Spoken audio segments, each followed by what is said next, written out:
O Evangelho de Mateus. O Evangelho de Mateus provavelmente é o mais importante para a história cristã. Ele sempre encabeçou os 4 evangelhos e foi o mais citado pelos escritores, pastores e teólogos da igreja primitiva. Seu testemunho parece ter sido extremamente confiável. Este é o primeiro livro do Novo Testamento. E essa posição é perfeita para a natureza desse evangelho. Mateus usa vários elementos do Antigo Testamento no seu evangelho, como a cronologia de Jesus. Além disso, ele também faz uma excelente ponte entre os testamentos, pois usa muito a expressão para se cumprir o que foi dito pelo profeta. Dessa forma, não apenas seu evangelho registra o cumprimento de diversas profecias do Antigo Testamento, como também cita essas profecias. Tudo isso nos mostra que Mateus estava escrevendo para outros judeus, que já conheciam as Sagradas Escrituras, e é para esse público que o cumprimento da profecia é relevante. Mateus está tentando convencer seus conterrâneos judeus de que Jesus é o Messias prometido. Mateus, também chamado de Levi, é o apóstolo chamado por Jesus em Mateus 9:9. Nesse texto, vemos que Mateus estava sentado na coletoria. Além disso, Jesus e seus discípulos foram comer com pecadores e publicanos. Nesse episódio aprendemos muito sobre quem era Mateus, e ele era um publicano, um cobrador de impostos. Os publicanos judeus eram odiados pelo restante da comunidade judaica, pois eram vistos como traidores. Eram pessoas que saíram da comunidade para cobrar valores impostos pelo Império Romano. Lembre-se que, embora a relação entre judeus e romanos fosse bem pacífica naquele tempo, os judeus não se alegravam nem um pouco em estarem subjugados por esse império. Assim, Mateus entra para um seleto grupo de seguidores próximos de Cristo como alguém odiado pelos judeus. Ao escolher um publicano, Jesus envia a mensagem de que todos têm espaço no seu reino. Não importa de onde venha. O evangelho que Jesus trouxe não é para os que estão limpos como os fariseus, mas para os que precisam de ajuda. O que difere este evangelho dos demais é a estrutura. Este evangelho é organizado através de 5 grandes discursos de Jesus.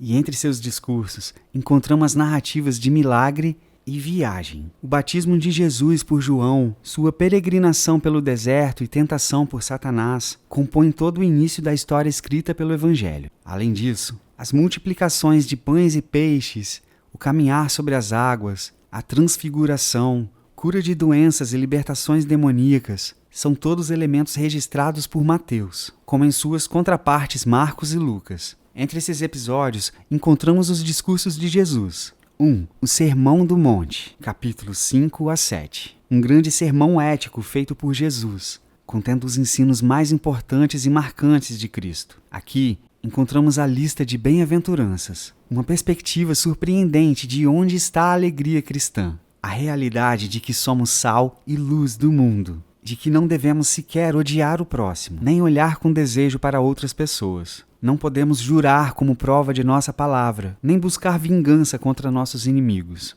Por outro lado, devemos amar nossos inimigos, cuidar dos necessitados, orar de forma completa e jejuar com decência. Aprendemos que as preocupações da vida não devem dominar nossa vida, mas que devemos guardar tesouros nos céus. Por fim, Jesus ainda alerta que devemos tomar cuidado ao julgar o próximo, para não desistirmos de orar e que não devemos viver de qualquer jeito. 2. Instruções aos Apóstolos, capítulo 10. Aqui aprendemos a ética missionária de Jesus, pois ele está enviando seus 12 apóstolos para propagarem o evangelho para os judeus.